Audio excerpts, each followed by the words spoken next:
living. I tell myself fertilizer. At first I get that kind of, you do what? It really has more to do with logistics. I work with rail, I work with barges, I work with trucks. We got to get the fertilizer to the right place at the right time. And that's really the whole key here. The market has gone to a just-in-time mentality, meaning that we don't really want to buy it too far ahead because we're not sure what the market's going to do. We're not sure how many acres of corn is going to get planted. We're not sure what the market's going to be up or down. It's just in time. So what does just in time mean? Here we are about mid-February. We're in Minnesota.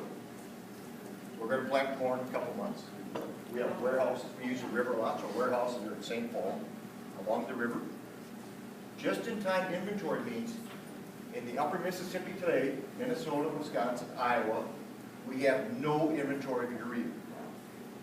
We have no inventory of phosphates after that. We have potash. The reason we have potash is rail from Canada. So the rail coming southwards, but the river's not working. It's not moving north, right? A lot of stuff comes up that river. Now, that's a little disturbing, and I'll say right now I'm a little nervous. This is a nervous time of year for me. All the news that comes out is always negative. This isn't working. This isn't working. That's not going to happen. But on the other hand, that's typical. Truth be told, this time of year, very rarely do we have inventory in St. Paul. The good news is the guys at Federated have inventory in their sheds. They're going to be full to start with.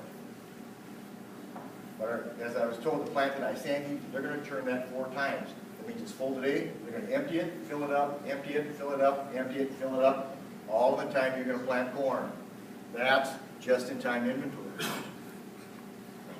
So I'll share a couple things that's happening right now in just-in-time inventory. The things that make me nervous. The river. The river's always nervous, right? My book of business is such that I need 17 good days to move fertilizer to get my book done. Typically that's a lot, but it's very manageable. The river opens on April the 10th, and by May the 10th, that's 30 days, we're done. 17 days and that's a piece of cake. Some challenges I have today. There's a lock north of St. Louis that's not functioning very well. It's not functioning at all. It's a big lock. It's a lock where you put 30 barges in, float them up, move 30 barges out. Pretty slick process. That's down until maybe June. That may be a little bit of exaggeration, but anyway, we're not going to use it for spring. There's a lock next to it. The old one is still there. That's good news. But the old one only holds about 6 barges. So you push 6 in, float them up, push them out, time off, go back, get 6 more, push them in. It takes a little more time. So I'm a little bit nervous about, okay, we've got to get all these barges up. I've got them all sold. I've got to make sure they get here. And I'm pretty confident we'll get through that lock system. What I'm not so sure about yet is Lake Pepin. Lake Pepin sits just south of the Twin Cities. Lake Pepin's a lake that the Mississippi flows through. We have to push barges through. I don't know how much ice is on Lake Pepin today, but everybody that I talk to that's an ice fisherman, they keep telling me they're adding on to their augers to get down in the water to get through the ice. And as cold as it's been, I'm pretty confident there's a lot of ice on Lake Pepin. I need the sun to shine, I need this thing to warm up so we get through that thing in the first part of April. So there, a little nervous there. So the other side, everybody says, I start to think, well, let's rail it in. Let's do rail. Rail isn't much better today. Rail lines are backed up. Right now, if I put an order in, I can't get a train railed to me until sometime in April. That's too late. Part of the reason the rail lines are backed up, an awful lot of our rail is done by the BN, Burlington Northern. The BN is awfully happy today to pull oil on North Dakota. There's all kinds of oil, there's all kinds of oil cars every day. They don't have to think and plan ahead. Every day they go up there, there's oil cars ready for them to pull. In the fertilizer business, I only need them between now and spring. That's good business for a short term, but long term, they'd rather pull oil every day. And the grain guys are struggling too. They're trying to get grain out west, and the rail cars aren't moving. So rail is a little bit of a challenge. It's all kind of gloom and doom to start with this thing. So let's change it. Let's put some more destiny into what we can control up here in Minnesota. One of our objectives is to become more secure in our sourcing of products. Okay? As we source products today, again, I'm a buyer and seller. These are all the people that we work with. And we've got some really good partners in this. We've got some people that work with us, and it's important to them too that we get supply, get pricing, get things in place. So we do have some good partners. We look at the world. We source from 20 different countries. We'll break it down by product. A fair amount of the end comes from the U.S. yet. We'll get a little bit out of Canada most years. Today Canada is short, so we're actually moving urea back into those folks. 60% of the urea we apply is imported. Okay? A lot of it's imported from South America. A lot of it too, North Africa and the Arab Gulf. The reason why these two popped up has to do with natural gas. 15, 20 years ago, natural gas in the U.S. was cost effective. Pretty much all of our nitrogen was produced here. We went from about $1.50, $2 an MMBTU up to 13. A lot of our plants closed. These folks opened up because they were still operating in those ranges. And now we're getting back down to $2 again. This thing is cyclical, it moves. We'll look at phosphates. Most of our phosphates still come out of Florida, have for a long time. Really, that's been our main source. The challenge here is that our source in Florida is starting to run out a little bit. Our rock isn't as good as it used to be.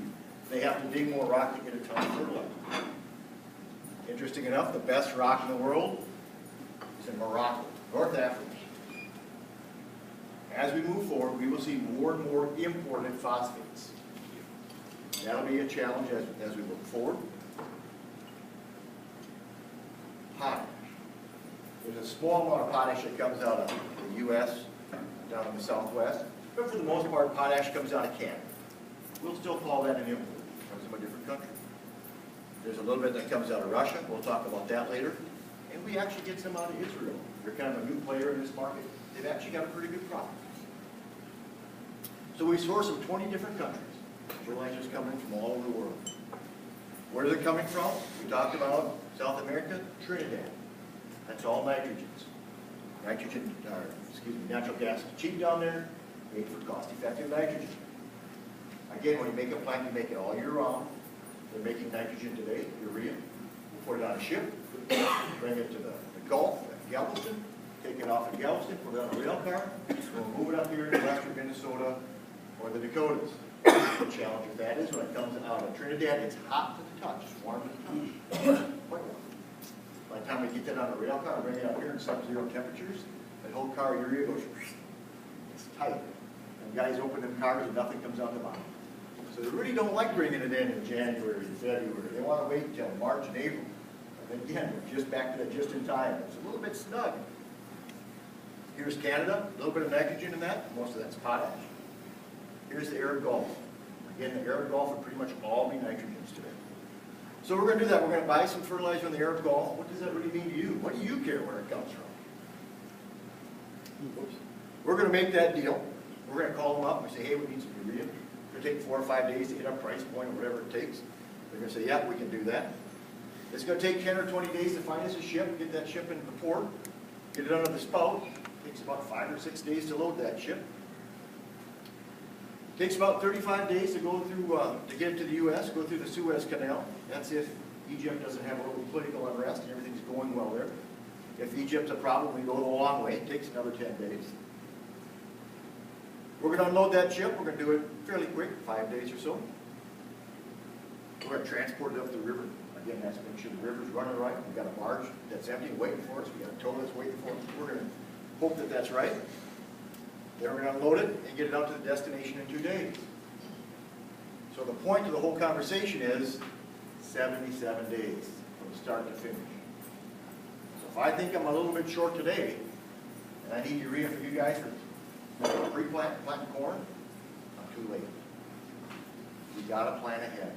We got to know far enough ahead of time what our demand is going to be so we have enough fertilizer.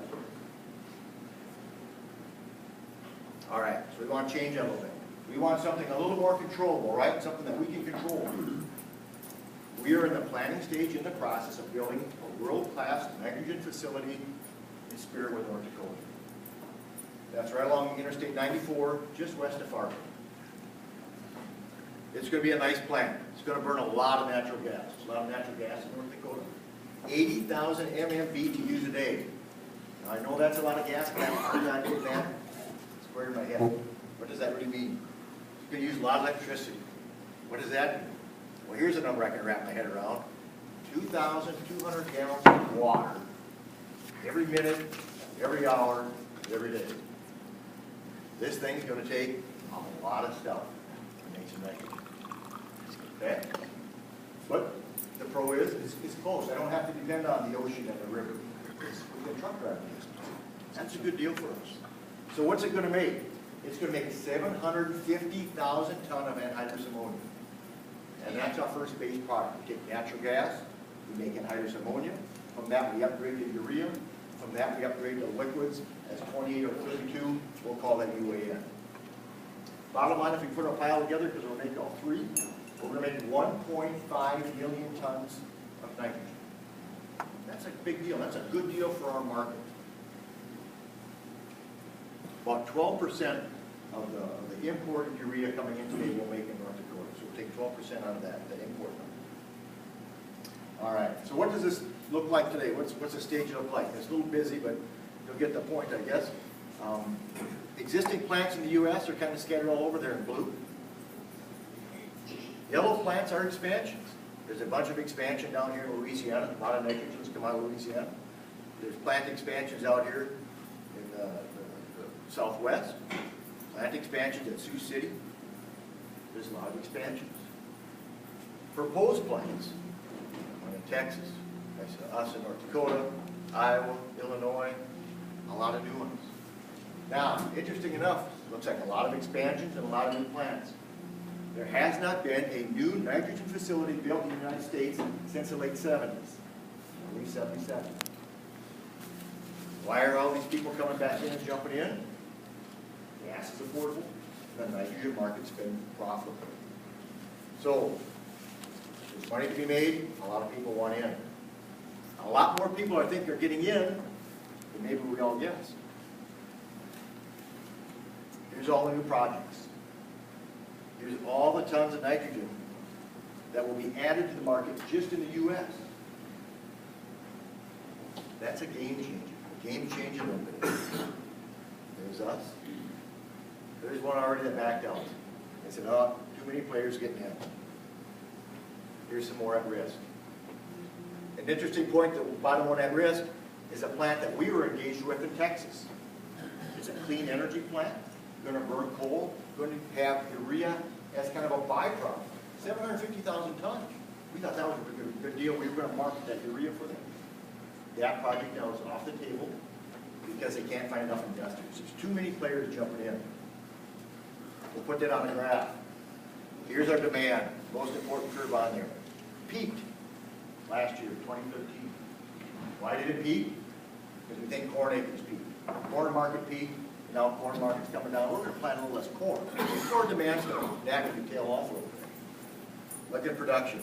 Trail along, all of a sudden, we're going to move up. And by the way, 2016, 2017, that's when we think our plant's going to come out of North Dakota. It's going to take us 2 or 3 years yet. Going to have more demand, more supply than demand.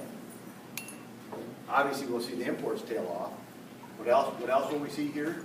We'll see the price come down a little bit. That should be a good deal for you guys. And get us close to home. Now again, I've talked a little bit about rail, talking about Galveston.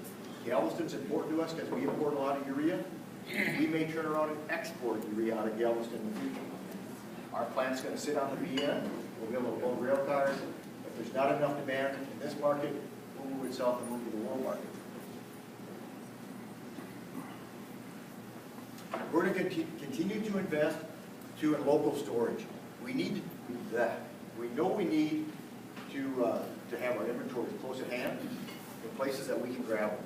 Here's what we look like on a world scale. Inventories, warehouses. Here's what we look like on the U.S. There's some upgrades we've done recently. Watertown, Muscatine, Iowa, out in Nebraska, down there in Galveston. My hope is the next one is St. Paul. If any of you have been through St. Paul, we have a warehouse there that can move fertilizer, but we need some updates. That's high on my list, and we have to get that one next. Can't talk much about agriculture, fertilizer, if we don't talk about China, right? We always talk about China, demand and where they're at, and what they're going to do. Interesting enough, in fertilizer, they export a fair amount of nitrogen, a fair amount of urea. they're kind of new to the game, but